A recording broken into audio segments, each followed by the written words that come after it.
Undangan itu telah kudengar lewat suara beburung di ujung malam. Siapakah yang mengibas-ngibaskan angin ke permukaan darahku? Kelam pun lelah, lalu menyembah di puncak hatiku yang meruncing di atas bukit. Bergetar pagi di bawah bendera kabut. Nilai-nilai pun bergeser.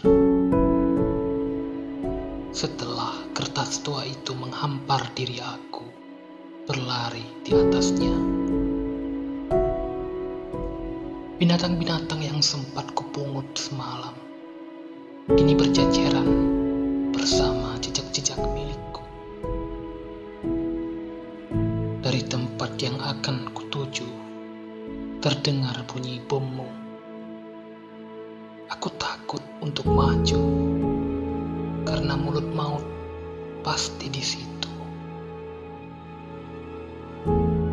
Tapi anginmu berhembus kencang, hingga aku dibawa terbang.